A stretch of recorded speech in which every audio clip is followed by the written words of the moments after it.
Hi friends, how are you all? Welcome to my channel. This is Fanay Padbala. Please watch the videos till then without skipping. You will get a basic information of the topic. So today my topic is about the modifications of the stem. This is a continuation of the previous video. So let us see the modifications of the stem.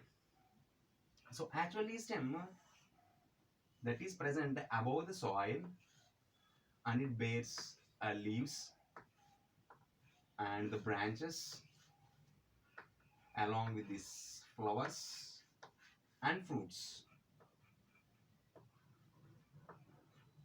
consisting of nodes and the internodes. Nodes and internodes, and also leaves, flowers, fruits,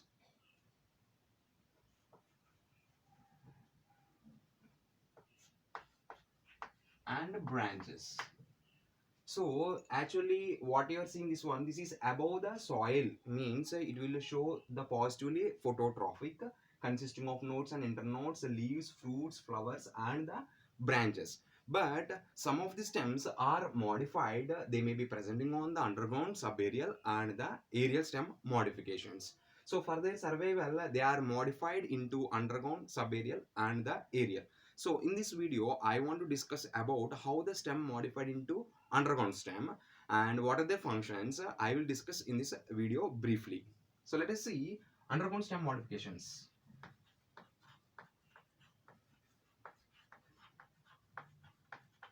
So underground stem modifications is classified into four types.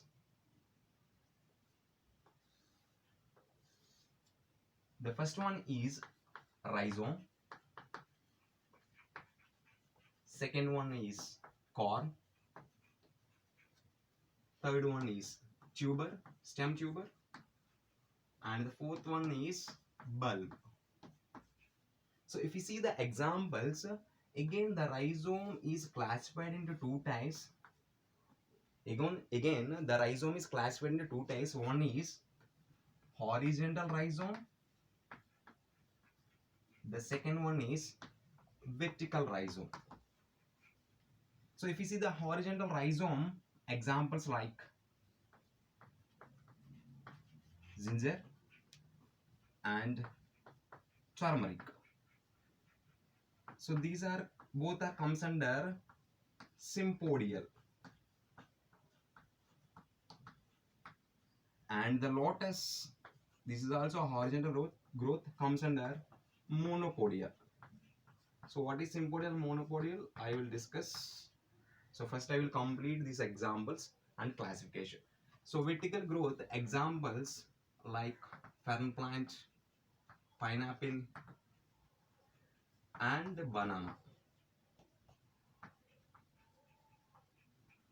And the next one is corm. Example is colocasia. So corm will show the vertical growth only. Alocasia and crocus. And the stem tuber example is potato, solanum tuberosum. And the next one is bulb. So these bulbs are classified into again two types. One is tunicated and the next one is non-tunicated.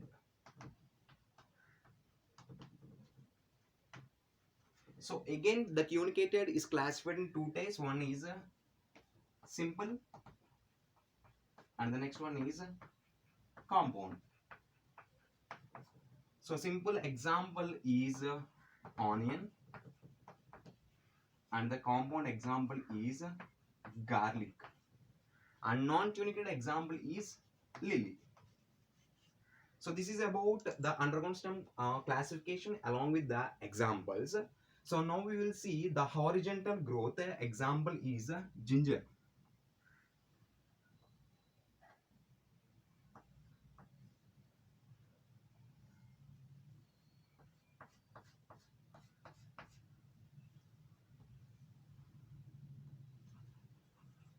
So ginger, as I said before in the diagram, the stem consisting of nodes and the internodes. So nodes, so this is also node. So consisting of the nodes and the internodes having the adventitious roots. So here the presence of scaly leaves and also bud. So I said that rhizome is a horizontal, again sympodial and the monopodial. Monopodial example is lotus. So here the main axis is not having any branches. So this is a main axis. This is main axis. It's not having any branch. But if you see, this is the main axis of the ginger. See, this is one branch. This is one branch. This is one branch. This is one branch, and this is one branch. So here they are having the main axis is having the branches, but in the lotus is not having any branches.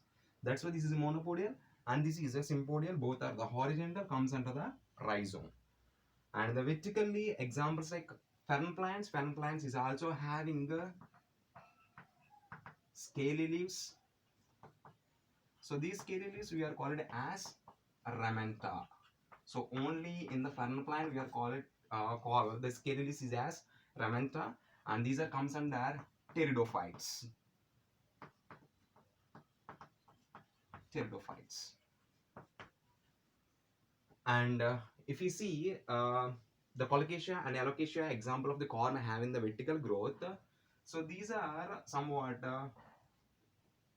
having the shape like this, consisting of nodes and also scaly leaves.